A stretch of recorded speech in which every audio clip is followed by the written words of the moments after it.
Accident അല്ലെങ്കിൽ suicide attempt ഒരു മനുഷ്യന്റെ ജീവൻ എന്ന് പറഞ്ഞാൽ ഏറ്റവും വിലപ്പെട്ടതാണ്.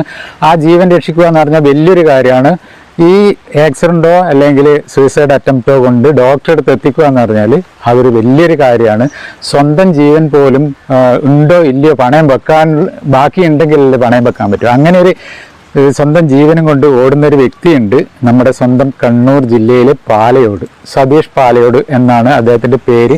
അദ്ദേഹത്തിൻ്റെ വണ്ടിയാണ് ഈ കിടക്കുന്നത്. ഇപ്പം നമ്മൾ ഹോസ്പിറ്റലിൽ എത്തിച്ച് ആരോഗ്യൻ്റെ ജീവൻ രക്ഷപ്പെട്ടു എന്ന് പറയുമ്പോൾ സാധാരണ എല്ലാവരും പറയാം, ഡോക്ടർ അടുത്ത് എത്തിയോണ്ട് ജീവൻ രക്ഷപ്പെട്ട്, ഡോക്ടർ എല്ലാവർക്കും ദൈവമാണ്. അപ്പോൾ ഡോക്ടർ ഒരുപാട് ആൾക്കാർ പുകഴ്ത്തും വാഴ്ത്തും അങ്ങനെയൊക്കെയുണ്ട്. അപ്പോൾ ഈ ഡോക്ടർ അടുത്ത് എത്തിക്കാൻ സ്വന്തം ജീവനെ നോക്കുന്നില്ല. അത് ജീവനുണ്ടോ ഇല്ലയോ, നേരത്തെ പറഞ്ഞ പോലെ ജീവനുണ്ടോ ഇല്ലയോ നോക്കാതെ 24 മണിക്കൂർ റെഡിയായിട്ട് നിൽക്കുന്ന ഒരു വ്യക്തിയാണ് ഈ സതീഷ് പാലയോട്. അതുപോലെ തന്നെ ഈ ആംബുലൻസ് ഓട്ടുന്ന എല്ലാവരും അങ്ങനെ തന്നെ സ്വന്തം ജീവൻ നോക്കാണ്ട് ഓട്ടുന്നതാണ്. അപ്പോൾ ഒരുപാട് കാര്യങ്ങൾ സതീഷ് പാലയോട് എന്ന് പറഞ്ഞാൽ ഈ സാമൂഹ്യ പ്രവർത്തനം ഈ ഒരു പ്രവർത്തനം മാത്രമല്ല, അതിനു മുന്നേ ഒരുപാട് കാര്യങ്ങളുണ്ട്. കലാരംഗത്ത് ഒത്തിരി കാര്യങ്ങൾ സംഭാവന ചെയ്തൊരു വ്യക്തിയാണ്. അപ്പോൾ കൂടുതൽ അറിയാൻ നമുക്ക് എന്തായാലും സതീഷ് ഏട്ടൻ്റെ വീട്ടിലാണ് ഉള്ളത്. സതീഷ് ഏട്ടനെ ഒന്ന് കാണാൻ ഉണ്ടോ ഇല്ലയോ എന്ന് നോക്കട്ടെ. വണ്ടി കണ്ടപ്പോൾ എന്തായാലും ഇവിടെ ഉണ്ടാവുമെന്ന് അറിയാം. അപ്പോൾ എന്തായാലും നമുക്ക് സതീഷ് ഏട്ടൻ്റെ വീട്ടിലൊന്ന് പോകാം അല്ലേ. വീട് സൂപ്പറാണ്. നല്ല പണിയൊന്നും കഴിഞ്ഞിട്ടില്ലെങ്കിലും വീട് നല്ലൊരു കാണുമ്പോൾ ഒരു പഴയ ഒരു ടൈപ്പ് തോന്നുന്നുണ്ട്. സതീഷ് ചേട്ടാ എവിടെ ഉണ്ടോ? നമസ്കാരമുണ്ട്. ഞാൻ പറഞ്ഞ സതീഷ് ചേട്ട ഇതാണ്. ഈ ഇദ്ദേഹത്തെ അറിയാൻ കണ്ണൂർ ജില്ലയിൽ ആരും ഉണ്ടാവില്ല, എല്ലാവർക്കും അറിയുന്ന ഒരു വ്യക്തിയാണ്. ഇദ്ദേഹത്തിൻ്റെ കുറച്ച് കാര്യങ്ങൾ നമുക്ക് അറിയാനുണ്ട്, സമൂഹത്തിൽ എത്തിക്കാനുണ്ട്. അപ്പോൾ എന്തൊക്കെയുണ്ട് വിശേഷം? അകത്തായിരിക്കട്ടെ അല്ലേ ഈ വീഡിയോ? മഴയായതുകൊണ്ട് എനിക്ക് തോന്നുന്നു അകത്തും പുറത്തുമായിട്ട് നമുക്ക് കുറച്ച് വിശേഷങ്ങൾ പങ്കുവെക്കാം. ഭയങ്കര തിരക്കുള്ള ആളാണ്. അപ്പൊ ഇന്ന് തിരക്ക് എങ്ങനെയാണ്? ഇല്ല, ഇന്ന് നിലവിൽ ഓട്ടോ ഒന്നും വന്നില്ല. ഓട്ടോ വന്ന അപ്പൊ പോകും. ഇന്റർവ്യൂവിന്റെ ഇടവിൽ അങ്ങനെയും പോകും. അതെ അതെ. ഞാൻ ചോദിക്കട്ടെ, ചെറുപ്പം മുതൽ കലാരംഗത്തുണ്ടല്ലോ അല്ലേ? ഉണ്ട്. ചെറുപ്പം സ്കൂൾ പഠിക്കുന്ന കാലം മുതൽ ഞാൻ നാടകത്തില് UP സ്കൂളിലുള്ള കാലം മുതൽ നടക്കുന്നുണ്ട്. അഭിനയിക്കും. അന്നേരം അഭിനയിക്കലാണ്.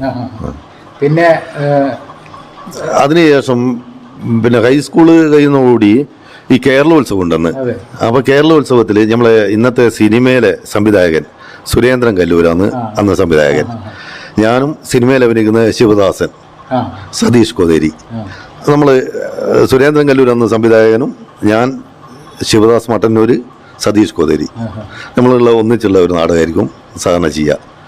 കേരളോത്സവത്തിന് 1ാം സ്ഥാനം 100% നമുക്കായിരിക്കും. കേരള പഞ്ചായത്തായാലും പിന്നെ വേറെ ആരും മത്സരിക്കാൻ നിൽക്കൂല. നമ്മളുണ്ട് എന്ന് പറഞ്ഞാൽ ഒരു 3-4 നാടകം ഉണ്ടാവും, എന്നാലും 1ാം സ്ഥാനം നമ്മളായിരിക്കും. അതുപോലെ ഇപ്പം സിനിമയിൽ നല്ല തിരക്കായി.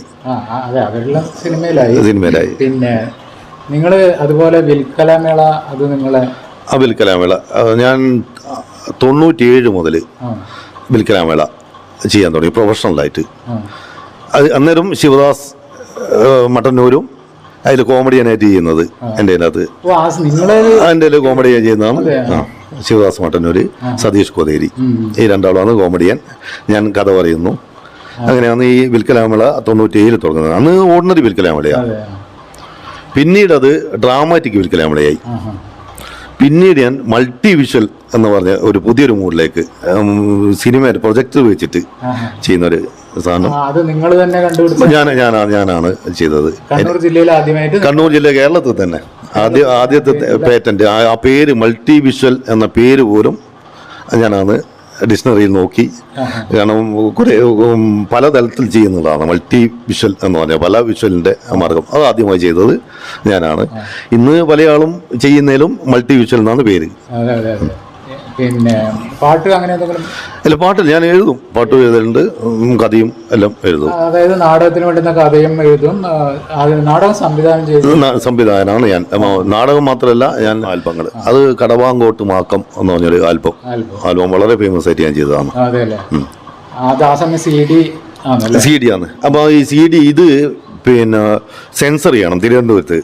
അപ്പൊ ആദ്യമായിട്ട് നമ്മൾ സെൻസർ എന്ന് പറഞ്ഞ സാധനം പോലും എനിക്കറിയില്ല. പണ്ട് സിനിമ മമ്മൂട്ടി മോഹൻലാൽ സിനിമ ചെയ്യുന്നത് തിയേറ്ററിൽ പോയി ഇരിക്കുമ്പോൾ നമുക്ക് ആ സെൻസർ അതെന്റെ എനിക്ക് ഉണ്ട് സാധനം വേണമെങ്കിൽ ഞാൻ സെൻസർ ബോർഡിൽ കാണിക്കേണ്ട സാധനം എന്റെ ഉണ്ട് അകത്തുണ്ട് വേണം ഞാൻ ഇപ്പം കാണിച്ചു തരാം. കുറേ കാര്യങ്ങളുണ്ട്. അതായത് വീട് തന്നെ കാണുമ്പോൾ ഒരു കലാകാരന്റെ വീടാന്ന് പറയേണ്ട കാര്യമില്ല. കാരണം എന്തൊക്കെയോ ആണ് ഉള്ളത്.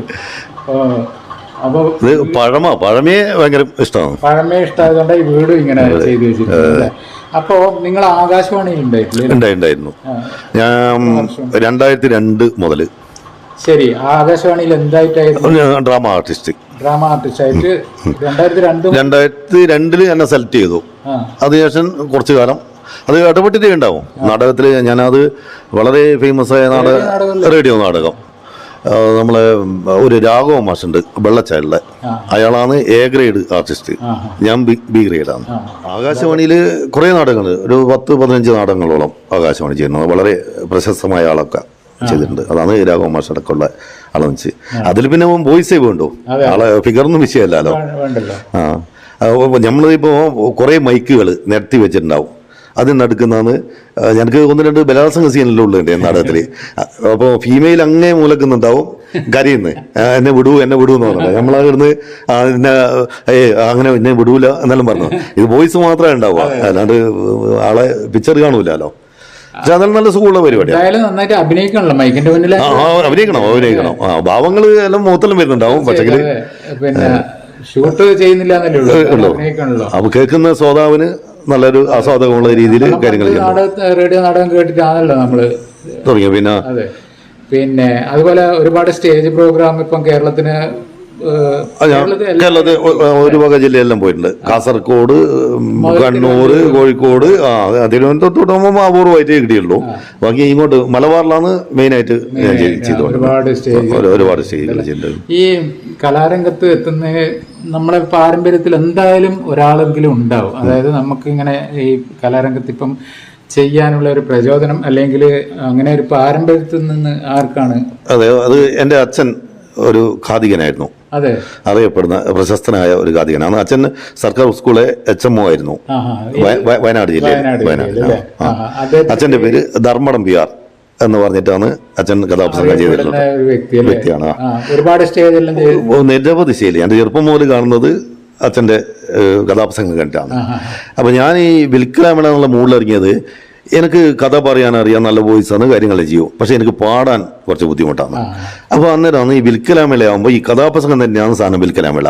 കഥാപ്രസംഗം ഒരാള് ഹാസ്യം ചെയ്യുന്നു, കഥ പറയുന്നു, പാട്ട് പാടുന്നു, ഒരാൾ ചെയ്യുന്നു.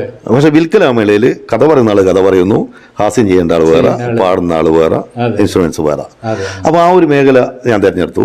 അങ്ങനെ ഞാൻ കഥ പറയും, പാട്ട് പാടാൻ വേറെ ആള്, കോമഡി ചെയ്യാനാണ് ശിവദാസ് മട്ടന്നൂരും പിന്നെ സതീഷ് കോതേരിയും.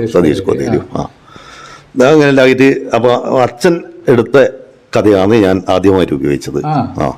ശകുന്തള എന്ന കഥയാണ് അച്ഛൻ കഥാപ്രസംഗം പറഞ്ഞത്. ഞാനത് മാറ്റി വിൽക്കലാമേളയാക്കി ഡിവൈഡ് ചെയ്തു. കഥ പറയുന്ന ആൾക്ക് കഥ പറയുന്നത്, കോമഡി ചെയ്യാൻ വേറെ ആള്, അങ്ങനെ ഡിവൈഡ് ചെയ്തുകൊണ്ട് കഥാപ്രസംഗത്തിന്റെ വേറെ ഒരു മൂഡിലേക്ക് മാറ്റി വിൽക്കലാമേള.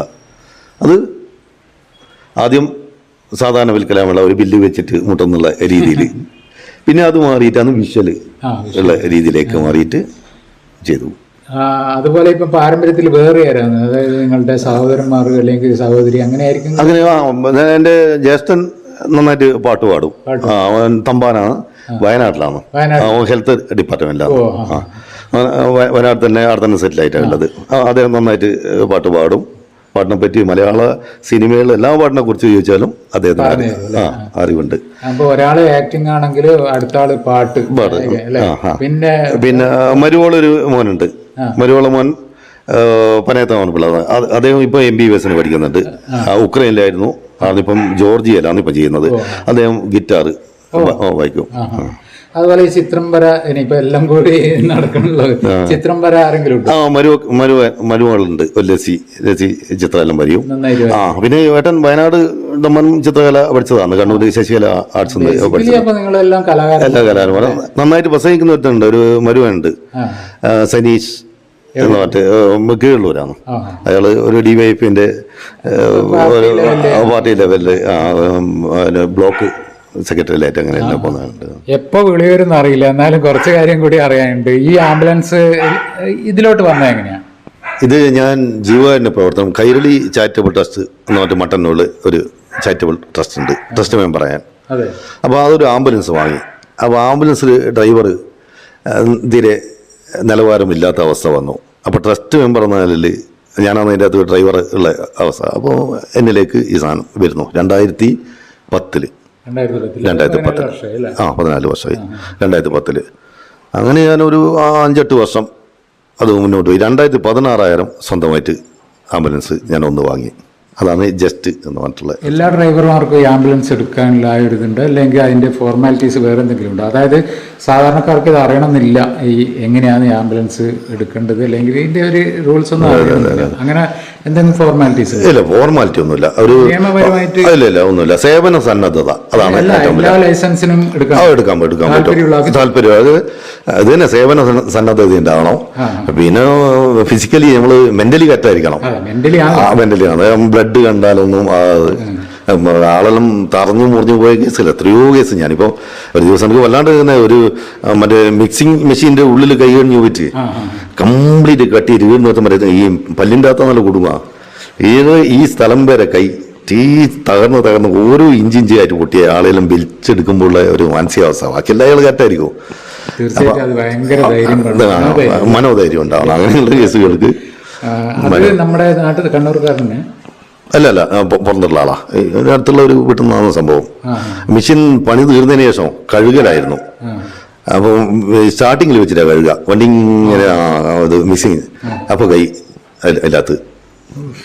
പിന്നെന്ന് പറഞ്ഞാൽ നിങ്ങളിപ്പം ഈ ആംബുലൻസ് ഫീൽഡിൽ വന്നതിന് ശേഷം ഒത്തിരി ദൂരെ എന്തെങ്കിലും ആവശ്യത്തിന് ഒന്നെങ്കിൽ ബോഡി എടുക്കാനോ അല്ലെങ്കിൽ പിന്നെ സീരിയസ് പേഷ്യൻറ്റിനെ അങ്ങനെ കൊണ്ടുപോകും, അങ്ങനെ ദൂരത്ത് പോയ ഒരു അനുഭവം? ദൂരം പോയി ഞാൻ ആന്ധ്രക്ക് പോയിട്ടുണ്ട് ഒരു പ്രാവശ്യം.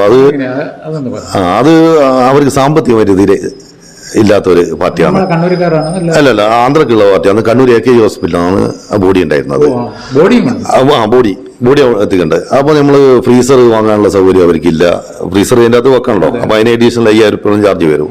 അതൊന്നും ഇല്ലാണ്ട് AC മാത്രം ഇട്ടുകൊണ്ട് വണ്ടിയിനകത്ത് ആംബുലൻസിൽ ബോഡി വെച്ച് ഫുൾ ടൈം AC ഇട്ട്. കാരണം അവരുടെ മറ്റേ ഫ്രീസറിന് തരാനുള്ള സാമ്പത്തികമില്ല. എനിക്കും അത് 5-8 രൂപ അതിനധികം അഡീഷണൽ ചെലവ് വരുന്നതാണ്. നമ്മൾ ബെല്ലാരിയിലേക്കാണ് കൊണ്ടുപോകേണ്ടത്. അപ്പോൾ നമ്മൾ ഈ ക്യാമറ ചെയ്യുന്ന രഞ്ജിത്ത് അളമ്പാറ, അദ്ദേഹമാണ് എൻ്റെ സബ്സ്റ്റിറ്റ്യൂട്ട് ഡ്രൈവറായിട്ട് വന്നത്. ഞാൻ ഇവര് വന്നു പോയി ബോഡി അവിടെ ഇറക്കി. അവർക്ക് അത്രയും സാമ്പത്തികമുള്ളൂ ബെല്ലാരി. അങ്ങനെ ചെയ്തു കൊടുത്തിട്ടുണ്ട്. ഈ നേരത്തെ ഇത് പറഞ്ഞ മാതിരി ഈ കൈകുടുങ്ങിയല്ലാത്ത വേറെ എന്തെങ്കിലും നമുക്കൊരു പേടിപ്പെടുത്തുന്നല്ലേ, ഭയങ്കര വിഷമം തോന്നുന്നത്, അങ്ങനത്തെ എന്തെങ്കിലും ഒരു സംഭവം ഉണ്ടോ? വേറെ ഉണ്ട്. നമ്മള് മട്ടന്നൂരിനടുത്ത് മരുതായിൽ ഒരു ദിലീപൻ എന്ന ഒരു കക്ഷി, അദ്ദേഹം പടക്കം ഉണ്ടാക്കുന്നത് ഈ ഉത്സവപ്പറമ്പില് പടക്കങ്ങൾ കൊണ്ടുവന്നത്. അപ്പോൾ ഒരു ഉത്സവപ്പറമ്പെന്ന് ഒരു പടക്കം ബാക്കിയ ഒരു ഗുണ്ട് വലിയ ഇത് ഇയാൾ പിറ്റേന്ന് ബൈക്കിന്റെ മേലെ തൂക്കിയിട്ടിട്ട് വേറെ സ്ഥലത്തേക്ക് പോവാ. അപ്പോൾ സയൻസർ പൈപ്പിന് ഇത് തട്ടുകയും ചൂട് കൊണ്ട് അപ്പോൾ പൊട്ടി. അപ്പോൾ ഇയാൾ ബൈക്ക് മേലെ ഇരിക്കുന്നല്ലോ, ഇയാളെ പിൻഭാഗം ഒന്നും ബാക്കിയില്ല, അടിച്ച് പൊട്ടിത്തുറന്നു പോയി. വേക്ക് ചന്തി ഭാഗം ഒന്നുമില്ല. അങ്ങനെ എന്നെ വിളിച്ചു. ഞാൻ ഇയാളെ മലത്തി കിടത്താൻ കഴിയുന്നില്ല, കുമ്പെടുത്തി കിടത്തി. ചന്തി ഭാഗം തേച്ചും പോയതുകൊണ്ട് കമ്പെടുത്തി കിടത്തി. അതാണ് അതിൻ്റെ മലയാളം. അപ്പോൾ ഇയാൾ കുറച്ച് വെള്ളത്തിന് ചോദിച്ചു. അപ്പോൾ ഞാൻ പറഞ്ഞ് വെള്ളം കൊടുക്കണ്ട പറഞ്ഞു ബാക്കിയുള്ള അവിടെ. കാരണം ഈ പോയ സ്പോട്ടിൽ ഓപ്പറേഷനാണ്. അപ്പോൾ ഓപ്പറേഷന് 2 മണിക്കൂർ മുമ്പേ വെള്ളം കൊടുക്കാൻ പാടുള്ളൂ. വെള്ളം കൊടുക്കണ്ട പറഞ്ഞു. അങ്ങനെ ഞാൻ ഇദ്ദേഹത്തെ AK ഹോസ്പിറ്റലിൽ എത്തിച്ച് കഴിഞ്ഞ് 1 മിനിറ്റ് കഴിയുമ്പോൾ തന്നെ ഡോക്ടർ പറഞ്ഞ് സംഭവം മരിച്ചു പോയിന്ന്. ഒരു തുള്ളി വെള്ളം കൊടുക്കുന്നത് പോലും ഞാൻ കൊടുക്കാൻ വിട്ടില്ല. ആ ഒരു കുറ്റബോധം ഇന്നും വല്ലാണ്ട് മനസ്സിൽ ഫീൽ ചെയ്യുന്ന അവസ്ഥയുണ്ട് വല്ലാതെ. പക്ഷേ അതിനൊരു സങ്കടം മാറി. ഒരു 2 വർഷം മുമ്പേ അദ്ദേഹത്തിൻ്റെ അമ്മക്ക് അറ്റാക്കായിട്ട് ഒരു ദിവസം ഞാൻ തന്നെയാണ് കൊണ്ടുപോയത്, ദിലീപിൻ്റെ. പക്ഷെ ഞാൻ അന്നേരം അറിയില്ല. ആ അമ്മക്ക് വെള്ളമെല്ലാം കൊടുത്ത് ഞാൻ പരിയാരം മെഡിക്കൽ കോളേജിൽ എത്തിച്ച് വാടക പോലും കിട്ടിയില്ല. പക്ഷെ പിന്നെ ഞാൻ അറിയുന്നത് ഇവൻ്റെ അമ്മയാണിത് എന്നറിയുമ്പോൾ എനിക്ക് വളരെ ഒരു കാരണം ചെയ്യാൻ പറ്റാത്ത ദിലീപിനോട് ചെയ്യാൻ പറ്റാത്തത് അമ്മക്ക് വേണ്ടി എനിക്ക് ചെയ്യാൻ പറ്റിയ അമ്മക്ക് വേണ്ടി ഞാൻ ചെയ്തു കൊടുത്ത് മാക്സിമം ഞാൻ ചെയ്തു കൊടുത്തിട്ടുണ്ട് അവർക്ക്. അതുപോലെ പിന്നെ നമ്മൾ അറിയാത്ത സ്ഥലത്തെത്തിപ്പെട്ടിട്ട് അങ്ങനെ എന്തെങ്കിലും ബുദ്ധിമുട്ടോ കാര്യങ്ങളോ എന്തെങ്കിലും സംഭവിച്ചിട്ടുണ്ട്? അതായത് ഒന്നിക്കൽ ബോഡി ആയിരിക്കും, അല്ലെങ്കിൽ ഒരു പേഷ്യന്റിനെ കൊണ്ടുവന്ന് എന്തെങ്കിലും സംഭവത്തിൽ അറിയാത്തൊരു സ്ഥലം, ആൾക്കാരെ ഭീഷണി, അടി അങ്ങനെയൊക്കെ നടക്കുന്നുണ്ടല്ലോ ഇപ്പൊ. അങ്ങനെ സംഭവിച്ചിട്ടുണ്ട്. ഞാൻ ഒരു 10 വർഷം മുമ്പേന്ന് തോന്നുന്നു, വെളിയമ്പറയുള്ള ഒരു സുരേന്ദ്രൻ എന്ന് പറഞ്ഞ മട്ടൻ ഒരു ഷോപ്പിൽ നിൽക്കുന്ന ആളാണ്. അയാൾ വെളിയമ്പറ വെച്ച് മരണപ്പെട്ടു വന്നു. പക്ഷെ അദ്ദേഹത്തിന്റെ ഭാര്യ വീടാ വെളിയമ്പറ. അപ്പൊ ഇയാൾ ഭക്ഷണം കഴിച്ചു കഴിഞ്ഞ ശേഷം പെട്ടെന്ന് നെഞ്ഞുവേദന വരുന്നു. അപ്പൊ അറ്റാക്ക് വീട്ടിൽ നിലവിളിയാകുന്നു. ആലക്കത്തുള്ള ഒരു 4-5 പിള്ളേർ ഓടി വന്നു. ഇവരാരും ഷർട്ട് പോലും ഇട്ടിട്ടില്ല. ഷട്ടർ കണ്ടാന്ന് ഇവർ ഓടി വരുന്ന സംഭവത്തേക്ക് ആടുന്നൊരു ജീപ്പ് കിട്ടി അവരെടുത്ത് മട്ടന്നൂര് ഡെന്നി ഹോസ്പിറ്റലിൽ എത്തിച്ച് അടുത്ത് മരണപ്പെട്ടു വന്നു. ഇവർ ഉടനെ എന്നെ വിളിക്കുന്നു. രാത്രി 12 മണിക്കാണ്. അപ്പോൾ ഞാൻ പോയി ബോഡി ജീപ്പിൻ്റെ അകത്ത് ബോഡി എടുത്ത് എൻ്റെ വണ്ടി കയറ്റി ഞാൻ നേടിയ പോകണ്ടെന്ന് ചോദിച്ചു. നമ്മൾ കാഞ്ഞലേരി കഴിഞ്ഞാൽ ശിവപുരത്തിന് മട്ടന്നൂർ ശിവപുരം കാഞ്ഞലേരി കരയേറ്റ വഴിയാണ് പോകേണ്ടത്. അങ്ങനെ കാഞ്ഞലേരി എനിക്കറിയാം. ഞാൻ കാഞ്ഞലേരി എത്തിക്കഴിഞ്ഞപ്പോൾ ഇവരോട് ചോദിച്ചു എങ്ങോട്ടാണ് പോകേണ്ടത്. അപ്പോൾ മുമ്പിലിരിക്കുന്ന ആൾ പറഞ്ഞു ബേക്കിലുള്ളവൻ അറിയാമെന്ന് പറഞ്ഞു. ബേക്കിലുള്ളവൻ ചോദിച്ചാൽ പറഞ്ഞു എനിക്കറിയില്ല, മുമ്പിലുള്ളവർക്ക് അറിയാമെന്നത്. ഈ ബോഡിയും കൊണ്ട് ഇവർക്ക് ആർക്കും എവിടെ പോകേണ്ടതെന്ന് അറിയില്ല. ഭാര്യ വീട്ടിൽ നിന്നാണ് വരുന്നത്, അതുകൊണ്ടാണ് വിഷയം. സ്വന്തം വീട് ഇയാളെ കാഞ്ഞലേരിയാണ്, പക്ഷെ ഇവർക്ക് വീട് കൃത്യമായിട്ട് അറിയില്ല. അങ്ങനെ കാഞ്ഞലേരി ആടെയുള്ള വെജ് സ്ഥലത്തിനടുത്ത് വണ്ടിയാണ് നിർത്തുമ്പോൾ അതിന്റെ മേലെയുള്ള ഒരു റബ്ബറിലുള്ള ഒരു വീട്ടിൽ ചെറിയ ലൈറ്റ് കാണുന്നു. ഞാൻ ആ വീട്ടിൽ പോയി. രാത്രി 12:30 മണിയായിട്ടുണ്ടാവും. അയാളൊക്കെ പോയി അയാളോട് ഞാൻ പറഞ്ഞു ദയവേറ്റ് നിങ്ങളൊന്ന് എൻ്റെ വണ്ടിയിൽ വരണം, ഞാൻ ആംബുലൻസാണ്, ഒരു ഡെഡ് ബോഡി ഉണ്ട്, ഈ ഡെഡ് ബോഡി നോക്കിയിട്ട് ഈ ഡെഡ് ബോഡീൻ്റെ വീട് എവിടെയാന്ന് നിങ്ങൾ പറയണം എന്ന് പറഞ്ഞു. കാരണം ഒരു രക്ഷയില്ല, എന്താ ചെയ്യാൻ പറ്റുക. അങ്ങനെ ഇയാൾ ഇറങ്ങി വന്നിട്ട് എന്നോട് പറഞ്ഞു ഇത് ഇയാൾ സുരേന്ദ്രൻ എന്നാ പേര്, എനിക്കറിയാം ഇയാൾ ഇവിടുന്ന് 2 കിലോമീറ്റർ അപ്പുറം പറമ്പ് എന്ന് പറഞ്ഞ സ്ഥലമുണ്ട്, പറമ്പിൽ നിന്നിട്ട് കാഞ്ഞലേരിൻ്റെ കുറച്ചുകൂടി അപ്പുറം അവിടെയാണ്. അങ്ങനെ ആ നാട്ടുകാരെ ഇവർ വിവരം അറിയിക്കുന്നു. അവരാടുന്ന് ഉടൻ ഒരു 10-15 ആൾ ബൈക്കുമായിട്ട് വരുന്നു. എന്നോട് ചോദിക്കും നിങ്ങൾ എവിടെ നിർത്തുമോ? ഞാൻ പറഞ്ഞു ജീപ്പിൻ്റെ അകത്ത് എടുക്കാനാ, നിങ്ങൾ ആശുപത്രി നിന്ന് എടുത്താൽ നിങ്ങളും കൂടി തച്ച് കൊന്നിട്ടാണോ നിങ്ങൾ കൊണ്ടുവരുന്നത്? 35 വയസ്സുള്ള ഒരാളാണ് ഈ കിടക്കുന്നത്. പിന്നെ ഇവര് വല്ലാത്ത രീതിയിലാണ് എന്നോട് സംസാരിക്കുന്നത്, വയലൻ്റായിട്ടാണ് സംസാരിക്കാൻ തുടങ്ങുന്നത്. ബാക്കിയുള്ള ആർക്കും എവിടെ ഓടിപ്പോകാൻ കഴിയുന്നത്, കാരണം ആരും ഷട്ടില്ലാത്തതുകൊണ്ട് ഇറങ്ങി പോകാനും കഴിയാത്ത അവസ്ഥ വന്നു. ഞാൻ കാര്യങ്ങളും പറഞ്ഞു ഇതിങ്ങനെയാണ് അവസ്ഥയില്ലെന്ന് പറഞ്ഞ്. അപ്പോൾ അവർ പറഞ്ഞു നിങ്ങൾ അങ്ങനെ ഒരു വീട്ടിൽ വിവരം അറിയിക്കാണ്ട് വരാൻ പാടില്ലല്ലോ, പക്ഷെ ഇതൊന്നും ഉത്തരവാദിത്തം എൻ്റേതല്ല, അവരാണ് ഇതെല്ലാം ചെയ്യേണ്ടത്. ഞാൻ വിചാരിച്ചു ഇതെല്ലാം ചെയ്തു കഴിഞ്ഞു എന്നിട്ടാണ് ഞാൻ പോകുന്നത്.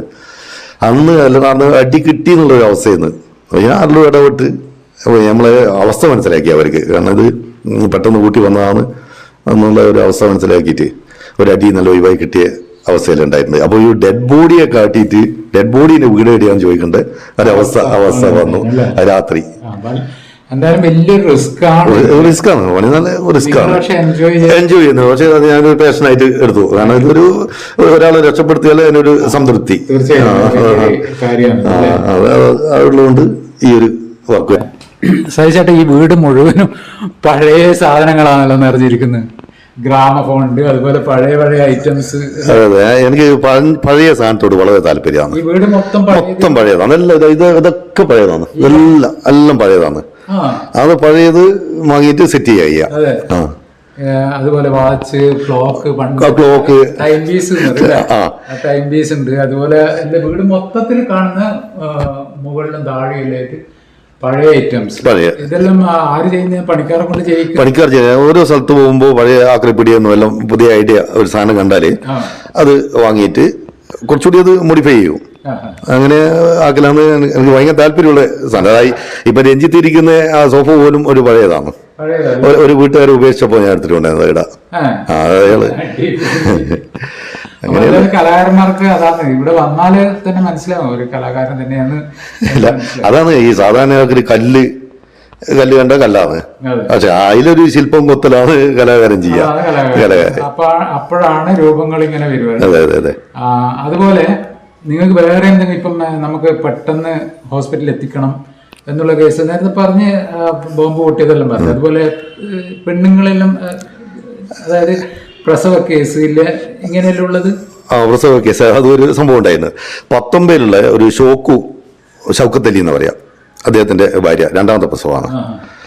അപ്പൊ അന്നൊരു ഹർത്താൽ ദിവസമാണ്, വാഹനമൊന്നും ഓടുന്നില്ല. ഇദ്ദേഹം സ്വന്തം ഓട്ടോറിക്ഷ ഡ്രൈവറാണ്. ഇയാൾ ഓട്ടോറിക്ഷ എടുത്തിട്ട് പാലോടെത്തുമ്പോൾ വേദന കൂടി. അപ്പം എന്നെ അറിയുന്ന ആളാ, ഞാൻ വീട്ടിലുള്ളത്. ഉടനെ എന്നെ വിളിച്ചു. എന്നെ വിളിച്ചു ഇങ്ങനെയുണ്ട്, പിന്നെ ഭാര്യക്ക് വേദന കൂടിയിട്ടുണ്ട്, ഒന്ന് കണ്ണൂർ അടിയന്തരമായിട്ട് നിങ്ങൾ എത്തിക്കണോ എന്ന്. അങ്ങനെ എൻ്റെ വണ്ടിയിലകത്തും കയറ്റി. ഇത് ഇവൻ്റെ ഭാര്യയെ മാത്രം എൻ്റെ വണ്ടി കയറ്റുന്നു. ഇവൻ ഓട്ടോറിക്ഷ എടുത്ത് വേഗത്തിൽ വരണം. കാരണം ആർന്നുണ്ടെങ്കിൽ ഒരു ആവശ്യമുണ്ട് കയറി പോകണമെങ്കിൽ ഹർത്താലാണല്ലോ, ഓട്ടോറിക്ഷ ഇല്ലാണ്ടവന് വരാൻ പറ്റാമല്ലോ. അങ്ങനെ ഞാൻ ഈ സ്ത്രീയെ കൊണ്ട് നേരെ കണ്ണൂർ ഗവൺമെൻറ് ആശുപത്രി കൊണ്ടുവന്നു. ആശുപത്രി എത്തുമ്പോൾ തന്നെ വേദന കൂടി. ഉടൻ ലേബർ റൂം കയറ്റുന്നു, പ്രസവിക്കുന്നു. ഡോക്ടർ വന്നിട്ട് എൻ്റെ കൈ പിടിച്ചിട്ട് കൺഗ്രാജുലേഷൻ, വളരെ നന്നായിട്ട് നിങ്ങളെ കുട്ടിയാണ് ആണാണെന്ന് പറഞ്ഞു. അപ്പം ഞാനാണ് ഭർത്താവുന്നത് അയാളെ ധാരണ. ഇതും പറഞ്ഞു കഴിഞ്ഞതിന് ശേഷമാണ് ഇവൻ ഓട്ടോറിക്ഷയും കൊണ്ടാണ് എത്തുന്നത്. ആ സമയം വരെ ഭർത്താവ് ഞാനായിരുന്നു, ആ കുട്ടിയുടെ രക്ഷിതാവ്. കുട്ടിയെ കാണുന്നത് ഞാനാണ്. ഒരു അവസ്ഥയുണ്ട്. ഷൗക്കത്ത് എന്ന് പറഞ്ഞ 19 മൈലുള്ള ഓട്ടോറിക്ഷ. അങ്ങനെയെല്ലാം ഉണ്ട്. അത്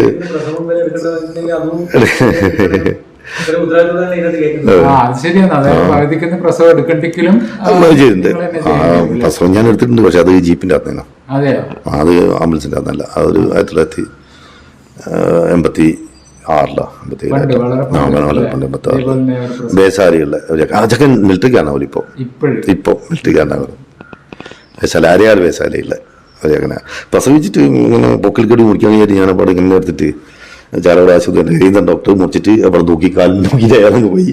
ഈ പെണ്ണുങ്ങളാണെങ്കിൽ 18-19 വയസ്സുള്ള ചെറുപ്പക്കാരത്തി പെണ്ണാണ്. അത് എനക്കും 18 വയസ്സുള്ളൂ വന്ന്. പിന്നെ പിറ്റേന്ന് രാവിലെ ആശുപത്രി നോക്കും. ഇതല്ലാലോ ആശുപത്രി നോക്കുമ്പോൾ എൻ്റെ മുഖത്ത് നോക്കാൻ പറ്റുന്നില്ല. കാരണം ഞാനല്ലേ ഇതിങ്ങനെ കംപ്ലീറ്റ് എടുത്തിട്ട് വരുന്നത്. പിന്നെ എൻ്റെ മുഖത്ത് നോക്കാൻ പോലും പെണ്ണില്ല. അതേ പ്രായമുള്ളതല്ലേ ഞാനും. സതീഷാണിനെ കൊണ്ട് പറയുന്നത് സുരേഷ് ചേട്ടാ, പിന്നെ നമ്മളെ നാട്ടിൽ തന്നെയില്ലേ നമ്മൾ ചെറുപ്പത്തിലേ കാണുന്നത് ബസ് ഡ്രൈവറായിരുന്നു ഇവർ. എൻ്റെ ഏട്ടൻ്റെ കൂടെ, ഏട്ടൻ ഇവരുടെ കൂടെ വർക്ക് ചെയ്തിരുന്നു. പിന്നെ നമ്മൾ ഇവരെ എന്ന ആവശ്യത്തിന് വിളിക്കാൻ കാരണം എന്ന് വെച്ചാൽ പെട്ടെന്ന് ഇപ്പോൾ ഒരു ആക്സിഡൻറ്റോ അല്ലെങ്കിൽ എന്തെങ്കിലും അടുത്ത പ്രദേശം ഉണ്ടായാൽ സതീഷാറിനെ വിളിച്ചാൽ സാമ്പത്തികം എപ്പോൾ ഇവരുടെ കയ്യിലുണ്ടാവും. പിന്നെ അയാൾ രക്ഷപ്പെടുത്തും ഇവർ അവിടെ കൊണ്ടുപോകണം, ഇന്ന പേഷ്യൻറ്റിനെ ഇന്ന സ്ഥലത്ത് കൊണ്ടുപോകണം അവർക്ക് ശരിക്കറിയാം. പിന്നെ ഇവരിപ്പോൾ ഞാൻ ലോങ് ട്രിപ്പൊക്കെ പോകുമ്പോൾ സതീഷാറിനെ എന്നെ അധികം വിളിക്കാറുണ്ട്, ഞാൻ പോകാറുണ്ട്. പിന്നെ അങ്ങനെ പല സ്ഥലങ്ങളും കാണാനുള്ള ഭാഗ്യം, പിന്നെ ഡ്രൈവിങ്ങിനെ പറ്റി ഒരുപാട് കാര്യങ്ങൾ മനസ്സിലാക്കാനും പറ്റി. പിന്നെ ഇപ്പോൾ ഞാൻ ഇതേ ഫീൽഡ് ഡ്രൈവറാണ്, ഞാൻ ടാക്സി ഡ്രൈവറാണ്.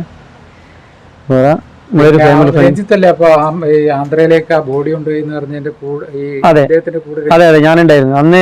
ഇവിടുന്ന് AKG അശോകാട്ടം വിളിച്ചു പറഞ്ഞാണ് നമ്മൾ പോകുന്നത് ചേട്ടാ. പോയിട്ട് അവർക്ക് സാമ്പത്തികം ഉണ്ടായിരുന്നില്ല. ഒരു പണ്ഡിതനായിരുന്നു, മുസ്ലിം പണ്ഡിതനാണ് അയാൾ, ആന്ധ്രയിലെ ബെല്ലാരി എന്ന് പറഞ്ഞ സ്ഥലത്ത്. അപ്പോൾ അവിടെ പോയി നമ്മൾ പ്രതീക്ഷിച്ച് നമ്മളവിടെ പോയിട്ട് ഇറക്കിയിട്ട് വരാം. അപ്പോൾ നമ്മൾ പോകുന്ന സമയത്ത് അവിടെ കാണാൻ പറ്റിയത് നമുക്കായിട്ട് അവിടെ ഒരു സ്ഥലം താമസിക്കേണ്ട സൗകര്യം അവർ പരവേറ്റതിൻ്റെ നല്ലൊരു ഇതിലാണ്. എന്നുവെച്ചാൽ 2 ദിവസം കൊണ്ട് എത്തേണ്ട ബോഡി നമ്മൾ 12-13 മണിക്കൊണ്ട് എത്തിനല്ലേ ചേട്ടാ. എവിടെയും നിർത്താണ്ട് ഒരു പമ്പിൽ എണ്ണ അടിക്കാൻ മാത്രമേ നിർത്തിയില്ല. ആ ഡ്രൈവിംഗ് എല്ലാം, അന്നത്തെ ഡ്രൈവിംഗ് എല്ലാം എന്ന് പറഞ്ഞാൽ ഒരുപാട് നല്ലൊരു അനുഭവം തന്നെയാണ്. അന്ന് നമ്മൾ മടങ്ങി പോകില്ലാന്ന് ചോദിച്ചിട്ട് അവർ റൂം എല്ലാം നമ്മളെ നല്ല ട്രീറ്റ് ചെയ്യുന്ന അവർ. അങ്ങനെ സാമ്പത്തികം ഇവർ ഒന്നും വാങ്ങിച്ചിട്ടില്ല എന്നല്ലേ അഭിപ്രായം അല്ലേ. വണ്ടി ഇറങ്ങിയപ്പോൾ ചെറിയൊരു വണ്ടീൻ്റെ എണ്ണ പൈസ പുതിയ വണ്ടി ഇറങ്ങിയപ്പോൾ ഒരു പ്രത്യേകത ഉണ്ടല്ലോ നായിക്ക്. അത് ബാംഗ്ലൂർ സിറ്റിയിൽ നിന്ന് തെരുവിന്ന് എൻ്റെ ഒരു സുഹൃത്ത് പിടിച്ച് കൊണ്ടുവന്നതാണ്. അത് പിന്നെ സംഭവം നാടോടി വർഗത്തിൽപ്പെട്ട നല്ല സൂപ്പർ സംഭവം, നല്ല വിവരമുള്ളതും എല്ലാ ഒരു നായിയാണ്. ഇത് ബാംഗ്ലൂർ ടൗണിൽ നിന്ന് ഒരാൾ പിടിച്ചിട്ട് എനിക്ക് തന്നതാണ്.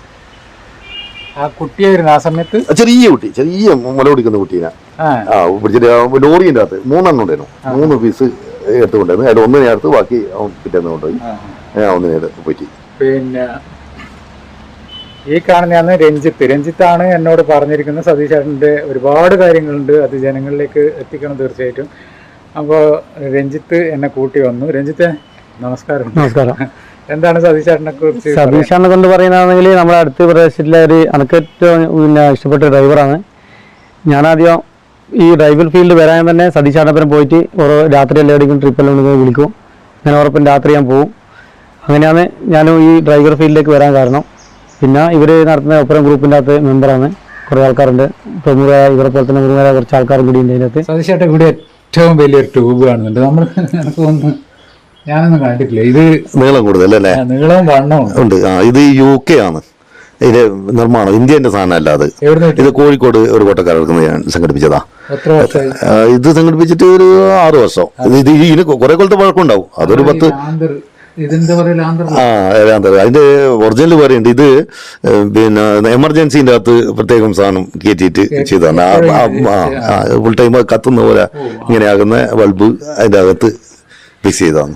പിന്നെ ഇപ്പൊ ചാറ്റ് ചെയ്യുന്നുണ്ടല്ലോ, അത് എങ്ങനെയാണ്?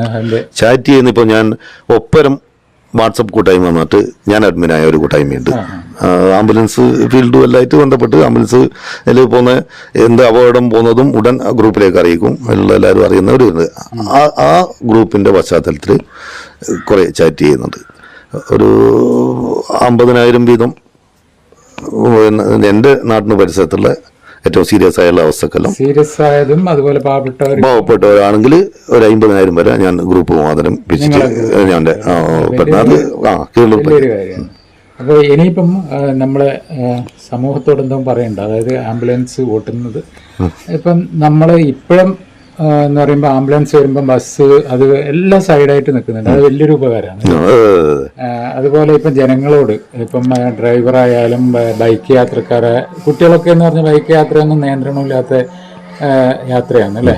അപ്പോൾ ചെറുതായിട്ട് നിങ്ങളെ ആ എക്സ്പീരിയൻസ് എന്ന് പറഞ്ഞ് അതെല്ലാം പറയുമ്പോൾ നമ്മളെല്ലാം മുന്നോട്ട് ചില ബൈക്കെല്ലാം ഭയങ്കര സൗണ്ടാക്കിയിട്ട് പോകുന്ന ഒരു പോക്കലുണ്ട്. നമ്മളതിലിങ്ങനെ ഇടം കണ്ടിട്ട് നോക്കിക്കൊണ്ടൊരു പോകുന്ന പോക്കലും കാണാം. ഒരു വല്ലാത്തൊരു ഒച്ചയല്ലാക്കിയിട്ട് അതെല്ലാം കഴിഞ്ഞ് ഒരു മണിക്കൂർ കഴിയുമ്പോൾ ചിലപ്പോൾ ഒരു ഫോണും കോള് വരുന്നത് ഈ സാധനം തന്നെ ഏതെങ്കിലും അടുത്ത സ്ഥലത്ത് വീട് കിടക്കുന്നത് പറഞ്ഞാൽ നമുക്ക് ഫോണ് വരുന്നത്. അപ്പോൾ അത് ആ യുവത്വം കുറച്ചുകൂടി ഒരു മെച്യൂരിറ്റി വേണം ഈ ഒരു കണ്ടീഷനിന്. കാരണം ഒരു ബൈക്കിൻ്റെ സൗണ്ടുള്ള ബൈക്ക്, സൗണ്ടുള്ള കാറ് എല്ലാം എടുത്തു പോകുന്ന ആളുകളും കാണുമ്പോൾ അപ്പം യുവത്വമാണ്. പക്ഷെ ഇവരെ കുടുംബത്തിനെയും ഒന്ന് മനസ്സിൽ കാണണം. സ്വന്തം ജീവന് വിലയില്ലെങ്കിലും കുടുംബത്തിൽ അച്ഛനും അമ്മയും ഇത്രയും കഷ്ടപ്പെട്ട് അവരുടെ സാമ്പത്തിക അവസ്ഥയല്ലോ. ഇപ്പൊ അടുത്ത ഒരു ദിവസം ഞാൻ ചാലോടുന്ന ഒരു ആക്സിഡന്റ് കണ്ടു.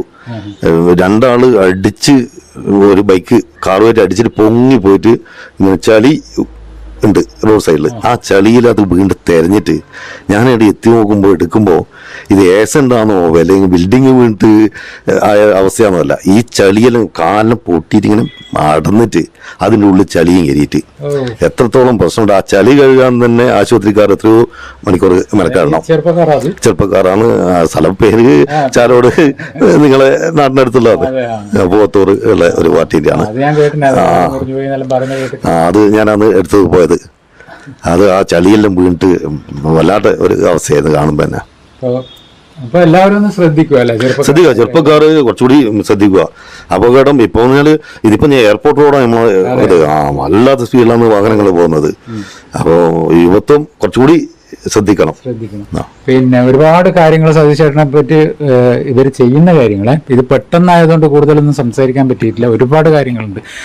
ചാരിറ്റിയും നന്മയും അതുപോലെ ഈ ആംബുലൻസിനെ കൊണ്ടുള്ള ഒരുപാട് കാര്യങ്ങൾ ചെയ്യുന്നുണ്ട്. അപ്പോൾ കൂടുതൽ പറയാനുള്ള ടൈമില്ല. കാരണം വിളി എപ്പോഴാണ് വരുമെന്നറിയില്ല. അത് മാത്രമല്ല ഈ രഞ്ജിത്ത് ഈ ക്യാമറ ചെയ്യുന്ന രഞ്ജിത്താണ് എന്നെ സതീശേട്ടൻ്റെ ഒരു വീഡിയോ ചെയ്യണമെന്ന് പറഞ്ഞ് ഒരുപാട് കാര്യങ്ങൾ രഞ്ജിത്ത് എന്നോട് പറഞ്ഞിട്ടുണ്ടായിരുന്നു. അത്രയൊന്നും നമുക്ക് ചെയ്യാൻ പറ്റിയില്ല. എന്തായാലും സതീശേട്ട ഒരുപാട് ഇതേപോലത്തെ ചാരിറ്റിയും അതുപോലെ ജീവൻ രക്ഷിക്കുന്ന ഒരു സംഭവങ്ങളും ഇപ്പം നമ്മൾ ഒരുപാട് എൻ്റെ മുന്നിൽ നിന്ന് ഞാൻ കണ്ടിട്ടുണ്ട്. അന്ന് നമ്മൾ പരിചയം ഉണ്ടായിട്ടില്ല. അതായത് തലേന്ന് 2 ദിവസം മുന്നേ മറ്റോ മരിച്ചൊരു ബോഡി നിങ്ങൾ പോയിട്ട് കട്ട് ചെയ്തെടുക്കുന്ന, അതും രാത്രി.